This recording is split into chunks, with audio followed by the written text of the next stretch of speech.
All right, so we're here at the house hanging out. Decided we'd do basically a podcast in our living room, and it's the off season now. Haley just got done with NASCAR racing, and she was at the NASCAR banquet. Went there, top 3 in the K&N series overall, which is the highest finishing female, which is pretty cool. But overall, I know she had goals of winning races and winning a championship. So I mean, at the end of the day, it's can't win them all, but. It was a good season. I think for a female highest ranking, I mean the fastest female NASCAR's ever seen at her age. So I'd say a lot got accomplished this year in her racing. And then Hayden we went down to Florida. I look forward to going to Florida every year. This is something that is like an awesome trip. We get to go down and ride at so many cool places like, Stewart's house every year, which is always fun. And, and then get to see James Stewart. Malcolm wasn't there, Big James. That's always cool to get to sit down and actually talk with James Stewart, which not many people get to do just because he's done racing. He went, basically to raise his family and is doing something, different than motocross now, which is cool. That's his life. Gets to do what he wants. So anyway, get to go ride at his track, which is awesome. Went to Ronnie Renner's house, got to ride at his track. That was awesome. Where else did we ride? At Spider MX, Ferries. And Tim Ferry's house. So, I mean, I look forward to that every year. I look forward to going down there and just getting to ride. I mean, my year is so busy with the kids traveling and doing business. And just to get to go down to Florida and ride dirt bikes, kind of just shut the phone off and ride, I enjoy that. So, and Hayden trained really hard. We were doing motos. We knew this year at Mini O's was going to be a lot of motos because his age it's called Mini Olympics, basically. It's Gatorback is the name of the track. It's been going on for I don't know how long, since I was a little kid. Me and my dad went there and raced, so that tradition carries on. And so we end up taking Hayden there, and the trick with that race, there's your age group, which he's in 12 years old age group, and you can ride like 5 classes, so it's not like Loretta Lynn's where you're limited to 2. So you can ride 5, and their goal is at that race, which is kind of their dangle the carrot trick, is whoever accumulates the most points overall by the end of the week in Supercross and Motocross, which they have 2 different races. They start with Supercross. After 2 days, they switch to the Motocross track, 2 different tracks, and you add up all your points. The more classes you race, the better, because they add all your points up and they give you big awards at the end. So there's like the Thor Bronze Boot that guys like Stewart, Carmichael, Villeput have all won this award. And so you want to win as many classes as you can, ride as many classes as you can to get all those points to win these awards. So my point is Hayden had a lot of racing. So five classes, 485 classes, 1 super mini class. And man, that was like in 2 days, 5 classes. So that's 10 motos of racing in 2 days. And then another 10 on motocross in 2 days. So it's a lot, That's definitely what we trained for the weeks going up to it. I had Hayden doing, 5 motos in a day. I know he was tired, doing that. But overall, that's what we got, what we prepared for. And he's young. He's in shape. He's got the mental strength to do that, so I didn't see a big problem with that, big test. But how was did you feel like you were ready to go into that race to do that mini motos? Yeah, definitely. It's not too hard going to Mini O's because it's only like a 10 to 15 minute moto in the middle of there, so I'm pretty used to just going out and doing like 15-20 minute motos. And definitely I think Tim Ferry's house, we did I think 3 20-minute motos, which would be accumulated to 5 because the motor's only 10 to 15 minutes long. And then when we went to Spider, we did 5 15-minute motos. So that got me ready for Mini O's, and I did them pretty fairly easy, but definitely was tired after doing all those. It drains your energy pretty quick. But then heat races, we just went out and won 85 class, and a super mini class I got, I don't know, something like 4th or 5th or something like that. And then Yeah, I think, basically what I want to talk about on this podcast here is sit down with the family and talk about sports, talk about the risk and dangers in sports, okay? So that's what the subject I'd like to talk about is we do sports such as moto, car racing. Hayden does BMX. Hayden Hudson does football. A lot of sports that involve danger, in which I say risk, danger. When you say dangers, injuries, like things that could happen. Moto is really known for, breaking bones. You're riding, racing dirt bikes. It's a dangerous sport. So as a parent, I feel like it's something that I wanted to touch on because Hayden, like I said, we went into Mini O's. He was kicking butt. We went in with the game plan to win races, and that's what he did. He won the 4 championships in Supercross.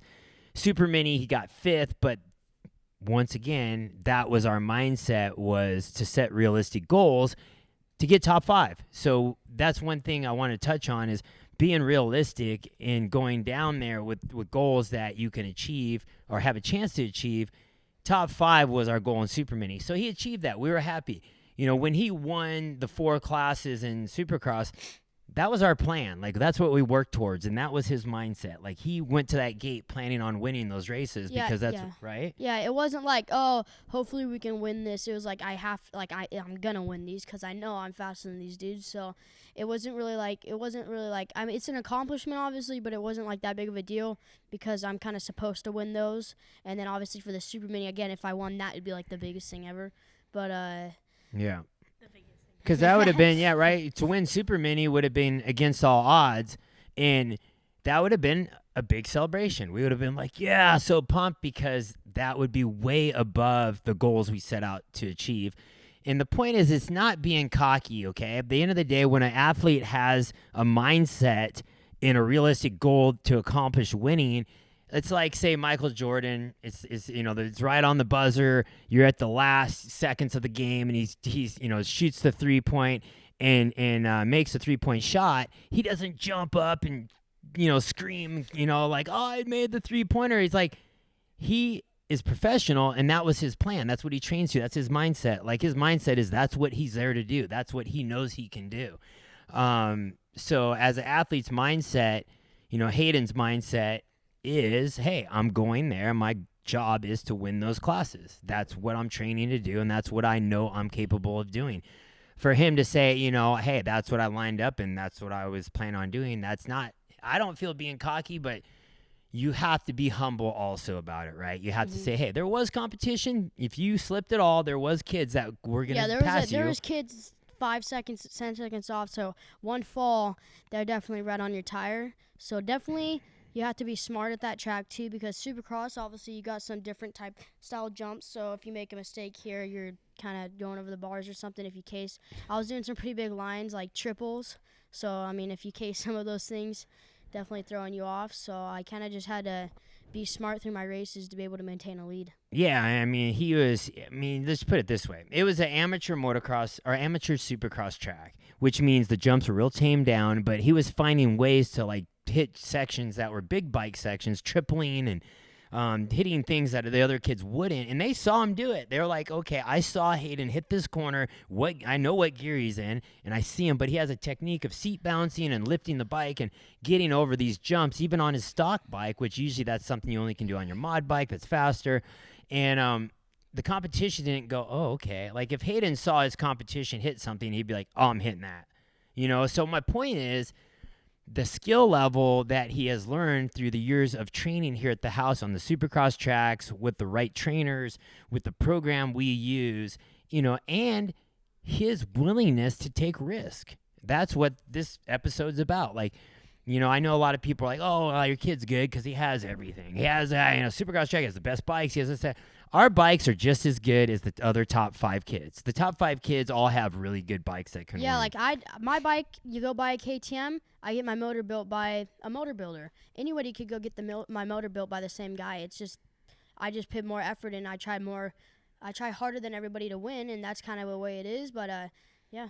I think it's putting in the work, and there is other riders that put in the work. Like Daxon Bennick broke his leg. He couldn't race. That's Hayden's main competition at his age group. If Daxon's there, the level is high. Like, he's another kid that can beat Hayden. Yeah, me and Dax battle a ton. They have to be on. Both have to be on their game. Turn that down. They both have to be on their game, so the level gets higher. But my point is, Dax is willing to take the risks. So is Hayden. Their risk level is very high, and the end of the day, the risk versus reward. In Supercross, it worked. He got to the lead. He hit all his sections. He would pull away, and he won. Won 4 championships. He won all his classes except Super Mini, because, like I said, he probably wasn't going to win that class. There are older kids in that class that are more developed, more advanced. He can ride Super Mini for the next 3 years, is my point. But anyway, a lot of respect to those guys. It's cool just to get in there to battle with them. And so moving on from Supercross, he had to recover, get ready for Moto, and then Moto, I decided, hey, I'm going to pull him out of Super Mini because the Motos are longer, the track's rougher. The way I see it, I try to minimize risk, okay? So when I minimize risk in an already dangerous sport means if you put a kid on a dirt bike, every time you put someone on a dirt bike, you're taking a risk. So you try to limit that and go, all right, do we really need to race that many motos? If we do, it could tire them out to affect these other classes. So we pulled them back and did 4 classes. He went out and, the first moto dominated, went out and got a, whole shot or good start, got to the lead, set a pace, and then it was the second moto, right? Yeah. So explain your second moto. Second moto, motocross, the bikes were fast. We had a few suspension problems that we ended up figuring out towards the end. But, second moto, I was coming down. I kind of Gator Falls or whatever they call it. It's like a big hill. It's like probably 20, 30 feet maybe. It's way farther than that. Really? Yeah, I'd say you turn after the start, you drop down a hill, and like it's 50? probably It's probably a like couple 100 hundred foot, feet, yeah. couple 100 foot No, drop. Probably 10, 12, 20 stories. I don't know. I don't even know my heights or whatever. But so I jumped down this hill and I scrub, and there's a ton of rocks on this track because it's all built in hills. So there's all like a lime. It's like a lime quarry. Yeah, like a lime quarry. And they dug into it. So like when the limestone or whatever comes out and it's like a hard rock, it's like you hit those and it throws you sideways. And my rear tire hit one of those. It slid and threw me the other way. And I hit my head, knocking myself out and like compressing my back pretty good. And I was knocked out for a good while. And then when I got back up, I started throwing up everywhere in my helmet. And then I couldn't move because I didn't want to move around because my back hurt so bad. I was just making sure everything would be okay. And then the medics bring me up. The main reason I kind of they kind of just like did everything is because I don't know, my head maybe, I don't know. But they put an IV in me. The guy missed. Blood was going everywhere. My arm, I couldn't see anything because they put a neck restraint on me just in case. But we get to the hospital. I get all my stuff. They give me like a room just chilling. I had to look at the roof for a good while. So after I done looking at the roof, they got to take my neck restraint off after we did a ton of x-rays.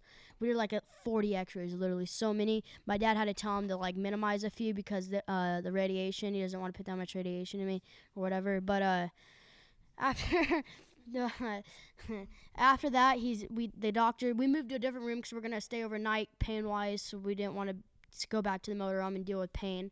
So we stayed another night. Multiple doctors came in at different times in the morning. Some were pretty early to check my IVs and stuff. But doctor comes in. We had like 3 doctors tell us different things. The first doctor came in and said, yeah, there's T6, T7, T8. They look like that's an old compression or whatever. And then another doctor comes in. That looks new to us. And then finally, I think we got to answer that it was 3 new compressed vertebrae. T6, T7, T8, right? Yeah, well, they were trying to figure out if it was old or new. And then when you Google compression fracture of a spine, it says, like, you can get it from sneezing. Like, literally, look it up. It says you can, like, sneeze hard enough, and it could do that to your back. Basically, your spine is softer in the front than the back is what we learned. And when you say you get crunched over, bent over really, really hard, it squishes those kind of like hard marshmallows, And overall, they weren't sure if they were affected or not because they look like a few of them looked like they were a little bit off shape, but the doctors had a tough time figuring it out because it was so minute. If it was an old one, a new one, but overall, it definitely it scary. was definitely a new one because the pain level was so high. And it definitely wasn't. I didn't have nothing wrong with my back. I know when something's wrong with me because I have a ton of pain. and it was definitely a new like compression fracture or whatever you call it, compressed Vertebrae. yeah, compressed vertebrae or whatever. But after that, they sent me back to the track, back race, and then I kind of had to just like chill. My head was still a little bit sore, like if you like hit it or anything. But after that, we went up and watched a few races, watched everybody, and then we ended up, think the next morning at 4 a.m. hopping on a flight and coming back to Cali, and now we're chilling. Some good rain weather out here. I'm pretty bummed I can't go out and rip it though, so we just have to wait a few weeks until we can start running again. Yeah, so I mean, it sounds pretty mellow, but it's not. Okay, so Hayden goes off this huge, massive drop, and he's leading. I'm like watching the race. Next thing I hear the announcer Wes Kane go, and the leader goes down, and he's like, okay, medics will be coming, and I'm like, no way. Like, hey, it's really rare that Hayden has big crashes. Like, it does happen. It's the dumbest things always too. Last time I ripped my collarbone, I scrubbed too hard and my foot peg ripped my foot off the lip. This time I hit a rock. Yeah, so what and are the odds? the first time I hit false neutral and go over the bars. Yeah, false neutral, yeah, on the bike. It's always something dumb. It's always, yeah, exactly. Something that could probably be avoided, not so much rider error. That gets you, but once again, like I said, the odds go up. Every time you get on a dirt bike, things can happen. Like I watched the GoPro, and on the GoPro, I see Hayden's like, "Do you see that rock in the GoPro?" Because that's the only footage we got of it, and I'm like, I don't really see it. And then I studied it and looked up a little closer, and there was a crest in the dirt. It looked like a V. It looked like if you say almost the top, like the bottom of a diamond, the way it's shaped, like pointy. And his rear wheel landed perfectly on top of that. And slid. So it slid probably 6 inches to the right and my caught. suspension was super reboundy, so it threw me completely into an Indo the other way. And that's all I can remember. But we have it on GoPro. I just slammed really hard. But I remember just like, the medic dude, like he was like touching me and stuff, and then when I woke up I started throwing up everywhere, and then he asked me what was wrong, and I was like, my back hurts really bad, and then he hit me in the golf cart. You told him your back hurt really bad, and then he picked you up, huh? Yeah. So that's the only thing. I mean, once again, this race is a great race. These guys that run the track are awesome, but it's a rock quarry, right? Your rocks are coming up. We knew we were taking that risk racing the track. It was going to have rocks on it. I even told Hayden before the race, I'm like, be careful. Watch out for the rocks. We put extra tire pressure in the tires not to get a flat. And I remember the first lap, I didn't see nothing down that hill. I scrubbed down the next lap, and I see a rock. I'm like, oh, I shouldn't hit this. I'm just going to go right over it. And I was like, my rear tire slid on. I'm like, dude, seriously? This is going to happen again. And actually, my buddy Adler or whatever, next moto, he was a moto right after me. He did the same thing, or he didn't hit the rock, but he swapped down the hill and crashed at the bottom, and they ended up digging up the rock, and I guess it was the size of like three, like it was like this big. Which is like 3 foot by 3 foot, No, I would say. it was huge. Yeah. And they had to fill it in with like the tractor or whatever, but the rock was huge. It was like the size of, I don't know. It was like 3 by 3. Like a big beach ball. But World's biggest. yeah. So at the end of the day, so that happened. Like I said, the Red Cross flags were flying. Yellow flags, which means like medics need to come. And I'm at the top of the hill. I run to the fence. I lean over the fence. I look down, and Hayden's head down, like going down a hill, head down, arm twisted behind his back, and he's not moving. For me, that's a bad situation. When you see anyone not responsive, that's a million different things could be wrong. And so, I mean, the first thing you want to see is someone start moving, because that means they're at least not knocked out in the worst case scenario. And then I start running. I have to run all the way around the track, go through the tunnel because I couldn't cross the track. Through the tunnel, and I keep running. I'm running down. It probably took me half minute to a minute to get there. I run down the hill. By that point, the medic had already kind of picked him up. And to me, I really, really wish they would have stopped the race, took ultimate precaution with, not just my son, but any young kid that say, hey, my back hurts. That means, hey, you could have No, a that fractured was like, back. You dude, could why- have I told the pieces that guy. by your spinal cord. There's a million different things that could happen. And you move someone like that, and that could be the last movement they get. Okay. So, not saying, I'm not jumping to conclusions. I'm just saying, okay, now looking back on the incident, I just wish that part of it was handled a little differently. Like, but, thank God he, was able to get in the cart to the ambulance. They brought in a unit. They had to give him IV, and the staff did a great job of, making sure that all went well.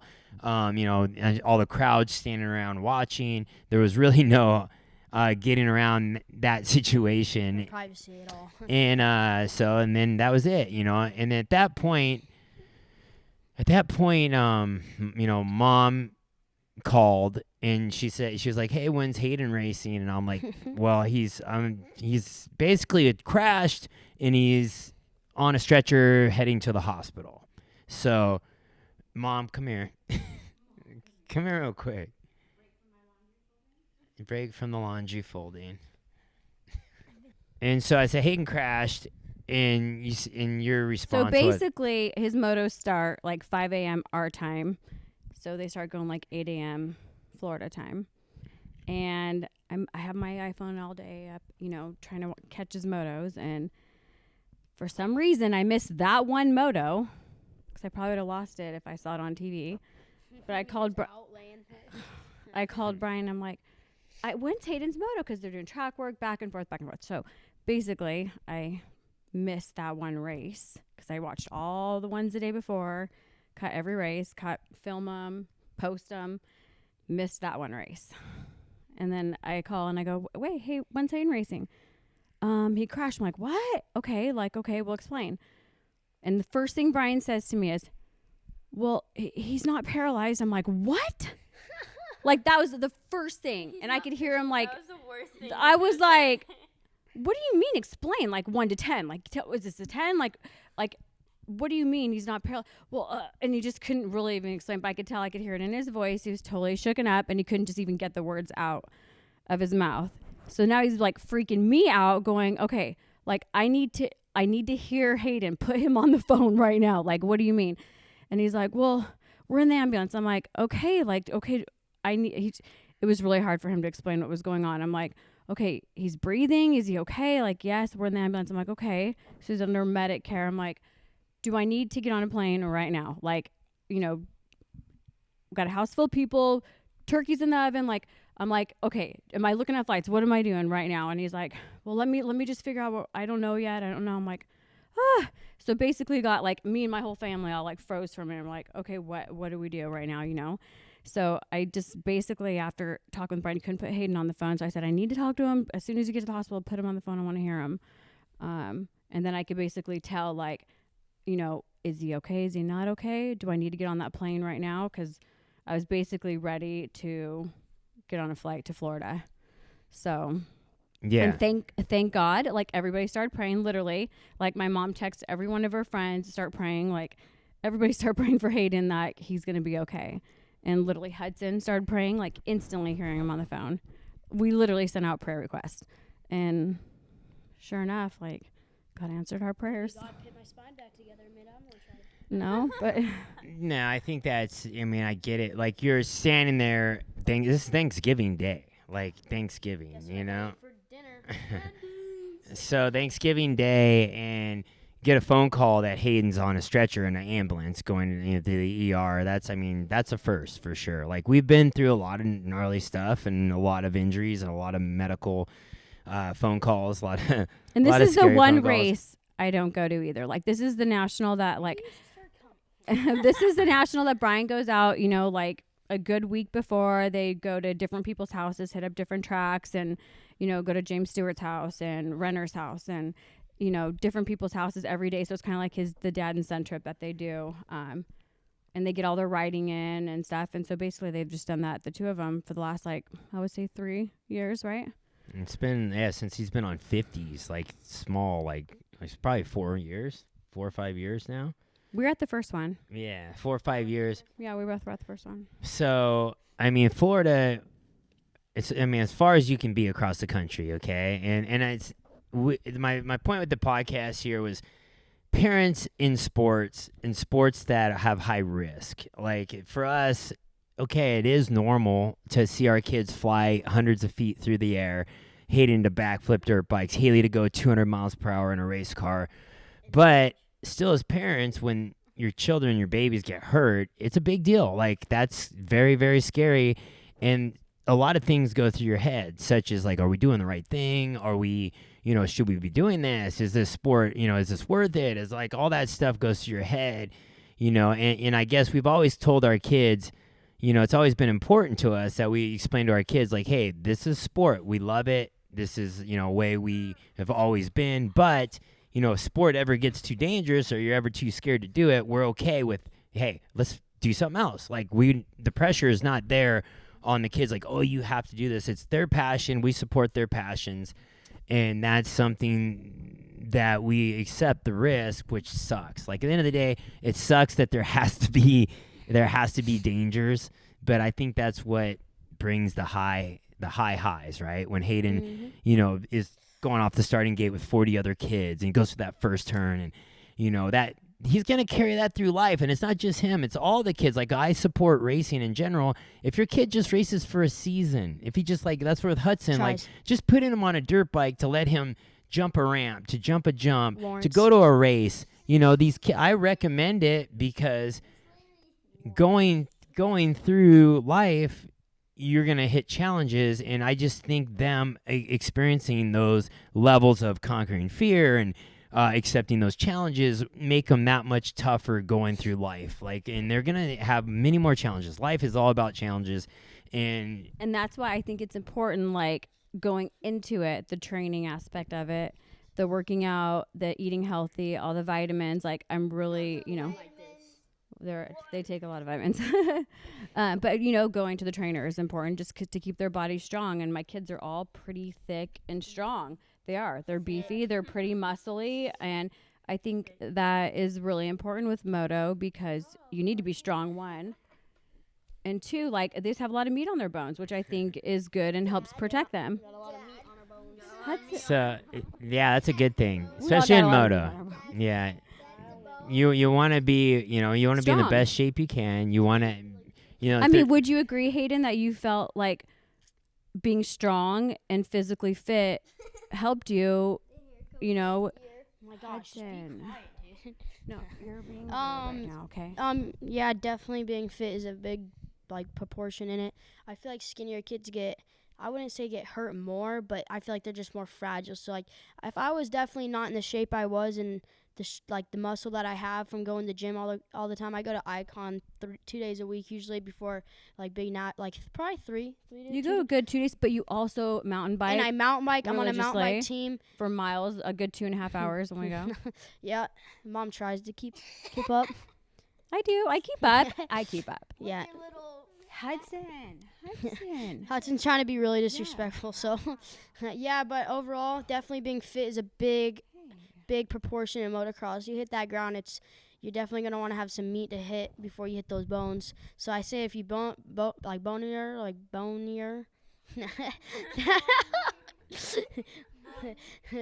Hudson, and that so you don't break as easy. So having meat over your bones is definitely a better way. So kids that out there that are trying to make it big, make sure you guys hit the gym. And don't lift weights because that gives you arm pump. Do cardio. Yeah, I think it has. If you look at eating healthy, such as the sodas make your bones weak. It's facts. Look it up. Google it. And I know every kid's like soda. As much as every kid wants to drink a soda. Like, we don't buy soda. My kids don't drink soda. I don't drink soda. Now, if they're out with someone and a friend, they'll probably try to sneak one in, right?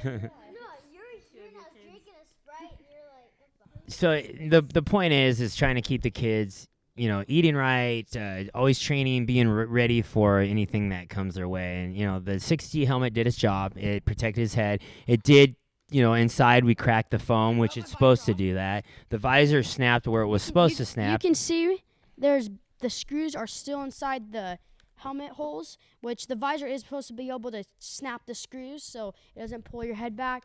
And in here, I cracked the foam like all the way down the front, which you can see. And obviously, you're gonna hit your head hard enough, that foam's gonna do all its protection and obviously crack. So that's its job. But it definitely worked good. And yeah, you can see the crack. It's actually pretty big. It's actually huge. So yeah, 6D will send this helmet back and have them inspect it, but it did its job, and wearing all the safety gear. Hayden wears the chest plate, knee pads, the pants, the jersey, goggles, gloves, the boots, and then his little knee brace, knee pads, not knee braces, but they're like knee pads. And so he's pretty protected, and we make sure the bikes are always tuned, always bolts checked, always everything serviced on the bikes as good as possible. But my point there, we call back, and Mom's at home with the family Thanksgiving, and we're in the ER. So me and Hayden are going to the emergency room on Thanksgiving. And it kind of sucks because we spend every year... And Panda was not open. Yeah, we spend every year, with our friends we met at the track. We just happened to park years ago in this parking spot. And I remember I pulled in really tight. And I pulled in so tight in this parking spot in my motorhome. I couldn't even, remember the Angel, our neighbor, couldn't even get out of his motorhome. I pulled up so tight. And I accidentally... You know how there's a power station where you plug in the motorhome? And then you have your motorhome, a little gap for your awning, power station, and then you have the other side. So another motorhome that's supposed to park there with their awning. I pulled in between where the awning goes. So basically I pulled in, where they're supposed to plug in between that and their motorhome. So you couldn't even, open their awning. You couldn't even open their door. And I just remember Rebecca, Angel's wife, steps out. She's throws her hands up in the air looking at me. She's like, "What are you doing?" She was all mad. And Angel came out. And he's like, "Hey, what's up?" And I was already edgy because I just got there. It'd been a long trip, whatever.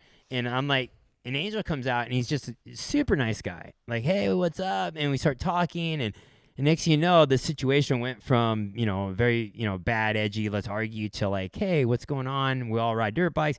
My point there is we met a guy that, and a family that ended up being really, really close over the years. They became like our second family in Florida. My Puerto Rican daddy. Yeah, he's from Puerto Rico, and that's what he calls. He says he's Hayden's Puerto Rican daddy. And his son Mark races, and anyway, we get to stay with them. They make Thanksgiving dinner every year, and we miss that. We didn't get to spend Thanksgiving dinner with them. We were in the hospital. They still brought us a plate because they're so nice. They brought us a plate in the hospital. After we ate, we were starving. Hayden was starving.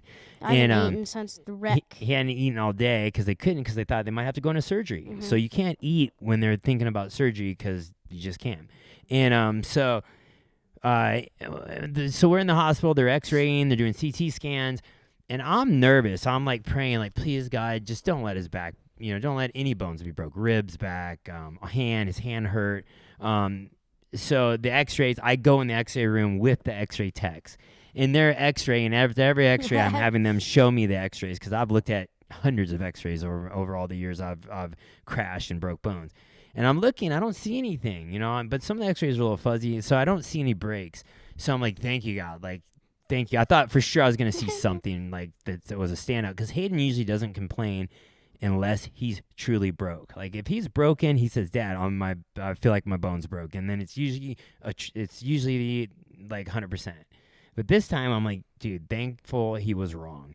And but some of the vertebrae looked a little off, but it definitely wasn't right, okay? Yeah, something wasn't right. I'm not just, oh my God. No, I think we dodged a bullet, and I think there was a lot of pain, but I was able to give the reports back to Mom and the family at home that so far so good. Then they did the CT scan, which showed inside its spine, and made sure there was no fragments. No fragments. And so it all came back good, and I was just so pumped. After that, I'm like, okay, yeah, we crashed. The bike got thrashed. We lost those next 4 championships, all this, that. That was nothing compared to he was just healthy. It was good. And we're going to be able to, basically go home and not go home in a wheelchair, not go home in a cast, not go home in a, many different things. Or staying there, staying there having surgery and staying in the hospital for weeks. We've done that before too. So overall, and the family was separated, and we weren't together. So that makes it even harder, But with FaceTime, with all the technology now, you can kind of be there, but it's not the same. FaceTime. So overall, though, as parents, like I was saying, it's still the hardest thing to accept is your kids getting hurt. So Haley's racing, saying at 200 miles per hour. When she went to With Pocono, a cage. yeah, but when she went to Pocono, not even that. We've been at the races where she's been on fire. Like she's been on fire in the truck. Fireproof suit. Here, give this to Mom. Here, give it It's to. an extra 10 seconds, okay? So, there's been a few truck races where she's been on fire, and she's stopped the truck and she's jumped out of the truck on the track as cars are racing by, which I'm not the brightest. that when it was comes to very, that. very, very bad. You jump out of the truck and get run over, and so, but those moments, Marisa was there for some of those, and it's high panic situation. Like, even though Hayden, like when he crashed, I was trying to stay calm, but it's panicking. You're worried, right? As a parent, you don't. Probably would have ran onto the motor track for sure. Yeah, you I think would've. Mom would have ran saw it. across the If track. I would have saw it, like visually was there and saw it, I would have been running on the track when the race is going on, because there has been times that I've done that. Like when you flipped the truck. Yeah. I went through the hole in the fence and went running onto the track. Out the door. And literally, I was never been so. That's probably the most scared I've ever felt in my life. Bring me snow cones after that. It was bad. Haley flips your truck Like 10 minutes later, and It always comes in doubles. the same I'm turn. like, my leg hurts. We kept fighting in the motor. If you watch the YouTube video of that, though, it was gnarly. It was gnarly. That was a very scary flip. We need to find that one. 7 times. So that was. More than Travis Pastrana. So you guys That was understand, this gnarly. was at a Lucas Oil race in the Junior 2 carts or Junior 1 carts. In the first turn at Glen Helen, it's a left-hander, and when the carts are behind you, they're all racing wide open down the straightaway. You make a left, and all the carts are close together on the start. And Hayden gets clipped in the rear by another racer, by a girl. Whatever. Start, Haley. No. That's how we remember it, because it was Spaccarelli's daughter. So he just tagged Hayden's bumper, and Hayden goes flipping. And It was almost perfect how it like sent him, like whatever, how she hit him, but sent him launching. when you're turning high speed, you're already on the edge of the tire. So all it takes is a little tap, and then he gets tapped, and it's Into almost the like he turn. started gaining speed in there, Yeah, flipping. yeah. And you see his little body in the car. Oh my and god, I he's- was so scared. And he was so little then, because I think Yeah, what was he 6, 5? 6. Yeah, yeah, He he was was 5. 6. Was he 6? Yeah. Oh my god, that literally. I mean, do you remember I went through that hole in the fence? Like Yeah. literally, there was this hole the size of like me, and I fit on the fence and jumped onto the racetrack when everyone was racing. Yeah, and the officials are like, "Get off the I track!" started and she didn't running care. down. And then so we get him out of the car. He's okay. He's just scared. He's crying. He's basically a little kid that just got in a bad crash. So we get him out. He's okay. Thankfully, there's a roll cage that saved him. And so Haley goes next. Literally. I don't even remember this. Really? No. Person and just did one roll. Yeah, I did 7. Really? Oh. Who My hit you? cart was. Who hit you? Were you in a J2 or a mod It must cart? have been a J. It was a mod. It was a mod. No, she was a mod. It was a mod. Really? So. Was it at Glen Helen? It might have been Pullabordy. No, it was right in the whoop section, right? No, it was in turn 1, the same turn. It was in. Flipped so Yeah, many no, times in your trip. Okay. Remember, Yeah, I flipped them many times.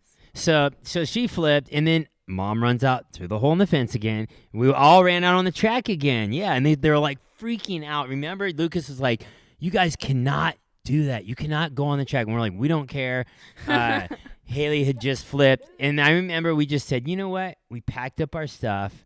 First, I think we almost got in a fight with some guy on the fence for yelling or Probably. something stupid. He said something dumb as we're trying to like help our kids, and next Cool thing you mini know. dad mode. Yeah, I think that's when, remember when Sonny like went over there or something? Yeah, I vaguely And remember, and no, we went over there. Me and Sonny went over there to the guys that said something, and then they were like, "Oh no, whoa, it's cool, dude." Like anyway, so it was like, yeah, so we this is a very high intensity day. J2. And then I just remember loading up and going, we're going home, we're out of here, and we just load up and pinned it, and that was like I said, they both kids crashed, and just like the night when Hayden and Hudson crashed at Supercross.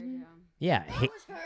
It scary. hurt. All right, let's let them tell the story. I'm starting.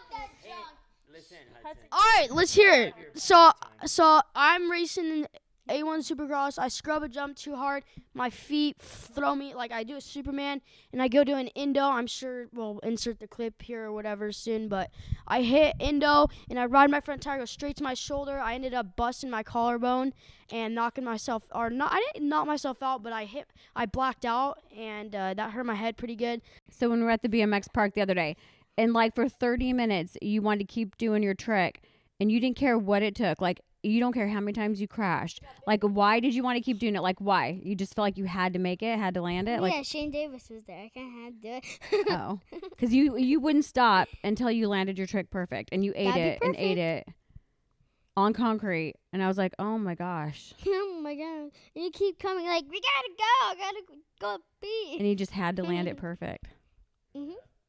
Me and Hudson were kind of built off hype. So if there's someone famous, so say there's someone like a big name BMX right there, and he's like, you gotta backflip this, you gotta do this over this. Me and Hudson are gonna do it. It don't matter if we come out with a broken body, we have to do it. Me and Hudson always have to just send it, no matter what.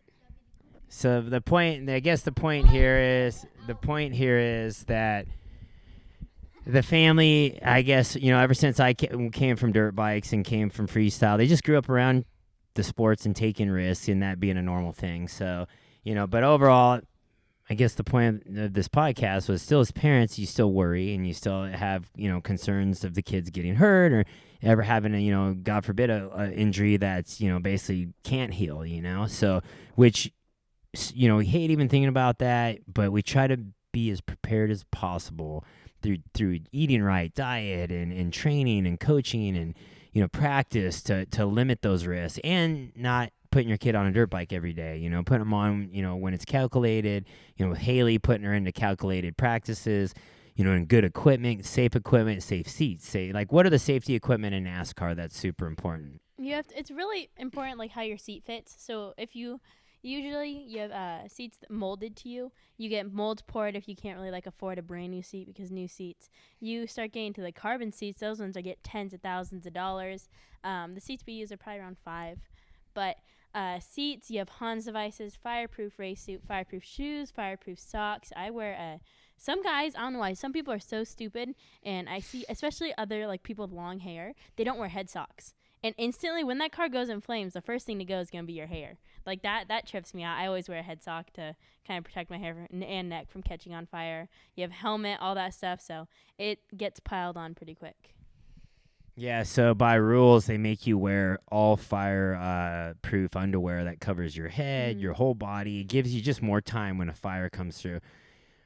What has been your worst crash in NASCAR so far? I haven't had any bad ones. Have I? I? Wait, which Knock on wood. It comes Daytona, right? Late model, honestly. Daytona's coming. Oh, yeah.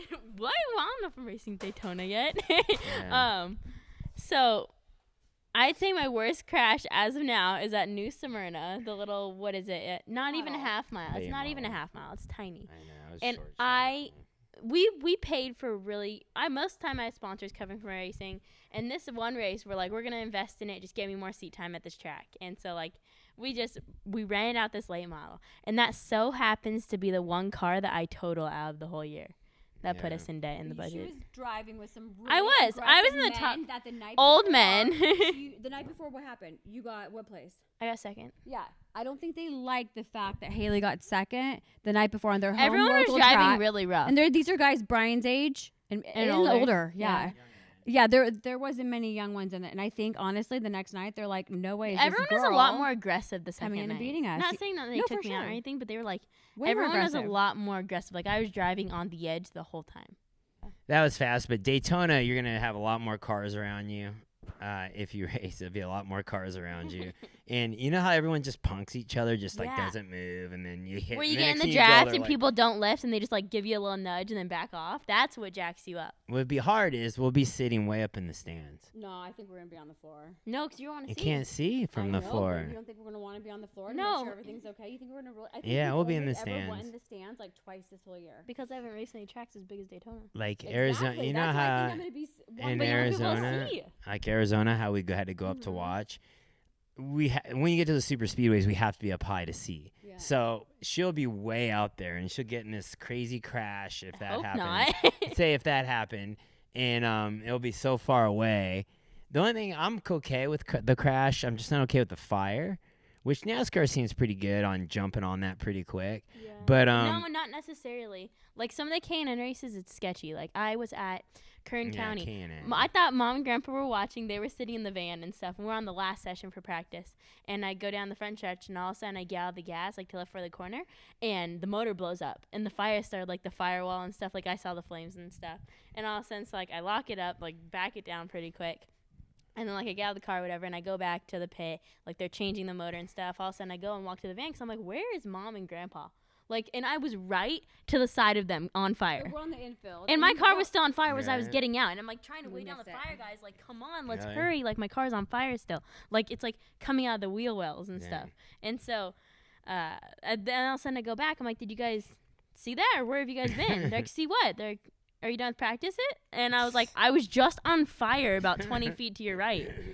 And they just didn't even know. Catch every moment. And Mom's like, oh. I'm like, It's 200 laps, so. Okay. Oh. No, it's not the race. It's I didn't- practice. I didn't- It's practice. And they go on sessions, and you can't even catch everyone because they go out for 1 minute, and then they're back for 20. Or they're out for 5, and they're in for 10. Like, it's all day. And you're on the infield. And you can't anyway, catch I every- caught on fire and she wasn't watching. So I think overall, like you see the big NASCAR crashes. I mean, they happen all the time. I just don't like how they're like Talladega. They're like, oh, the big one. They like promote They it. promote Like it, promote yeah. this big like crash. Like we don't want to see crashing. Like we don't want to see drivers destroying their cars and getting these massive crashes. I just that to me is like now we're on the other side of the fence here as parents. Yeah. I don't want to see that. But the point is, they don't use black flags enough in NASCAR. Like off-road trucks, if you take someone out, you're getting a black flag. Like they police it. They don't NASCAR. They don't police that. They just let Have they ever thrown a they just black let flag? you like take each other out. And I'm like, they're already struggling to fill the whole field with the car count. I'm like, why are you letting everyone take each other out? Yeah, there's no fear instilled. Like if you're gonna do something to someone, there's nothing holding you back. Yeah, it's not like, oh, I'm gonna get in trouble. I'm gonna lose a No. bunch of points today. I just wish they'd crack down on that. But overall, all I'm worried about is say a big high-speed crash and sliding and then clipping the grass sideways and then getting into a big barrel roll. Hydroplaning. That's where it like- gets gnarly. But you know, hopefully we avoid that stuff. But you know, when you're in packs Unavoidable. racing, For 35 weekends out of the year, whatever. yeah. I mean, the best we can do is like we got to get the carbon seat, got to get it fitted, got the right molds poured in it, and make sure we have the best safety equipment we can have. And that's really about all we can do. But NASCAR's done a good job of upping the game in the safety equipment category over the years, and I think they've done. You know, the cars are relatively a lot safer now. Mhm. So anyway, we have to figure that stuff out. But I guess I just wanted to touch on that and see. And next year we're excited. You know, going to be a lot more racing. I don't know if a lot more racing for Haley, but It'll be more. at the end of the day, even if she goes do 2 races next year, it's got to be on a winning car. Mhm. We're not going to go do 50 races in equipment that's fifth Okay. place equipment. We ain't doing that. So at the end of the You day, wanna win. we just want to go out and have a chance to win, like It's a chance so to depressing win. when you come home finishing 4th and you're just like, I did everything I could. My car was falling off in the end. Like I tried. It gets depressing. I've never seen a sport that's so reliant on equipment. Motocross is kind of, but nowhere near what NASCAR is. It's so Like, out of your hands. It's out of your hands. That's If your the thing car about the doesn't NASCAR turn, sport. It's you're out of you're your not hands. winning. Yeah. Other people can control your race. Your car pretty much decides how you're gonna do. It just. Yeah. So next year we're gonna do our best to be in the best cars with the best team, with the best crew chief, best car chief, and the right mindset. I'm excited. I think next year is gonna be exciting. Big news coming, so we will keep you guys informed, and I'm excited. It's gonna be a very busy year, but I just want to touch on the dangers of racing, you know, being parents in racing, and what you can do to kind of combat that and being prepared. So hopefully we have more wins than crashes in 2020. So thank you. Thanks for listening, and we will catch you next time.